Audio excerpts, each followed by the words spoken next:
Alright, I'm on hole number 7 of the Clifftop Links tournament. I'm in Monday's qualifying round of the rookie division. I'm in my low-level account demoing some low-level clubs just so everybody can see what the deal is here. And this hole right here, if I played this earlier and we're getting wind that's going like this. I think the last time we played this tournament we were either getting pure side wind or we were getting some kind of headwind. So I'm using an upper-level rocket, and it's one of the few holes as rookie that I think it's the only hole in rookie that we're going to use. We can use a driver, but I didn't have enough room to maneuver out the wind, and so I was pretty much relegating myself if I continue that shot of being on the green but being back here in the back, and it's always going to be a little bit long. Now I may do that because it guarantees me a birdie and it's a pretty safe shot. But what I'm probably going to have to do here is I'm going to have to bounce over from this area, land in the center, and try and run it up to the hole. Because I don't think my rocket in this account has the backspin to get it done. So let's see. I very seldom ever use a rocket and it does not have the backspin. And what do I have? Well, I could upgrade it several times here. And let's go to Golf Clash Notebook and see if I upgrade it, how many times I'd have to upgrade it to get it into its backspin range. So it's on a driver and we're at the rocket. So in order to get my backspin up, I'd have to be at level 9 or 10, and that's not going to happen. I don't have enough club cards for that. Let's go back to the course here.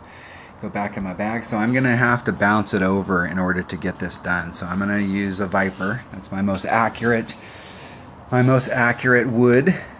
It's going to give me the best look at it. Oh, excuse me. Wood. That's definitely my most accurate wood. And it's got the best ball guide. Ball guide's important. And you can come at this with a Marlin. You don't need anything special. And my Viper is 1.9 per ring. That's 1.9 per ring at max. If it's in mid club, let's see, let me pull out my trusty dusty calculator here. Where the heck is my calculator? There it is. 1.9 times 1.125. It'll be 2.1 in mid, and 1.9 times 1.25 would be like 2.3 at min. Let me write those numbers down. Viper 2.3, 2.85. 2.3. All right. I think I got what I need. Let's get out there.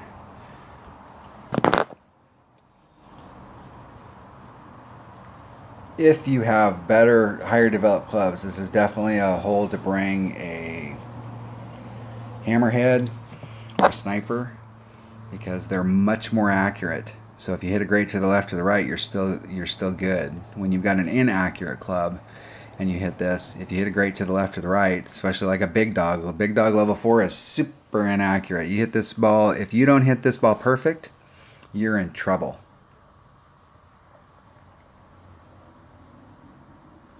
Let's see if our opponent gets it done. They hit a great to the right.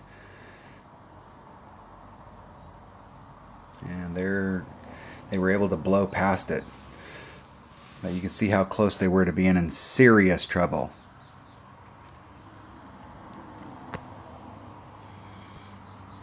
You can see where my red line is up there.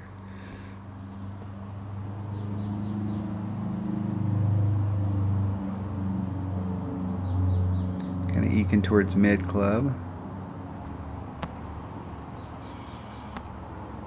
I'm going to pull back just a little. I don't want to flirt with that area. So mid club, do 1.9. I'm going to do a little less than 2 rings.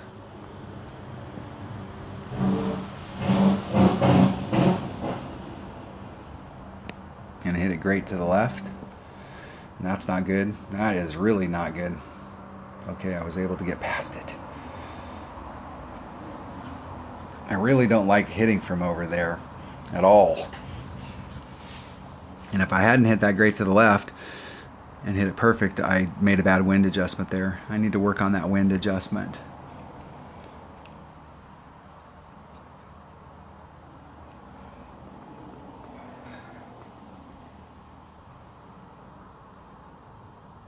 See if our opponent can get the chip in. Excellent. The goal on these par 3s, the middle par 3 that we have is a great opportunity to pick up a hole-in-one. These other 2 par 3s, what you want to do is you want to do whatever it takes to make sure that you have an absolutely guaranteed birdie. And on this particular hole, there's not really any way that you can do that. It's a risky shot. You want to try and be as far forward as you can, so if you do hit it great to the left or the right, you end up in a fairly decent spot there. I've got to play shootouts in this account because working on coins, and this hole right here is definitely one that in a lower level account you're gonna have. And here it's all about ball guide and accuracy. This hole is requiring a weird wind adjustment. I've worked the numbers and I've hit perfect, and I haven't been able to figure this hole out yet. The birdie's not the problem on this hole. It's trying to give yourself at least a look. I mean, you always want to work these par 3s to give yourself a look at hole-in-one. So I want to be off to the side here. Get out here where I can see what's going on.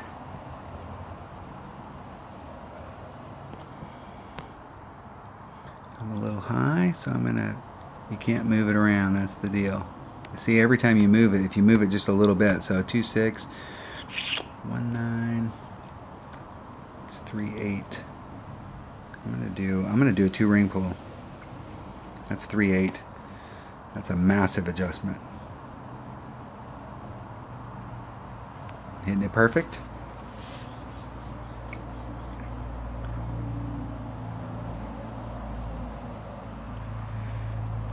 A 3-8 with a 2-6 win. So let's do the math here. 3-8, 2-6 win. So if that was a 10% adjustment, that would be 0.26, and 3 times that would be 6, 7, 8, let's say 8. So 2-6 plus 8 is 3-4.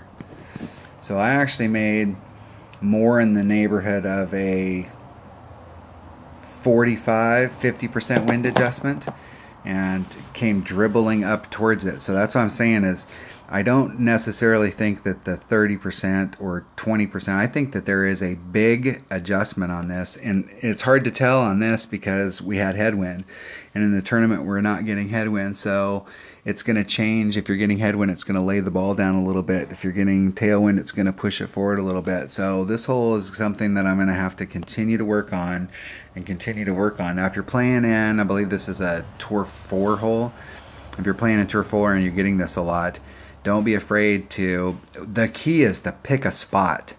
So you're in that spot every time and then make adjustments.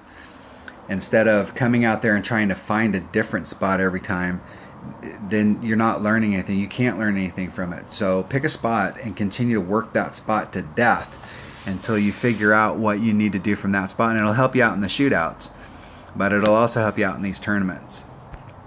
All right, that was hole 7 of the Clifftop Links tournament and Monday's qualifying round of the Rookie Division. Thanks for watching.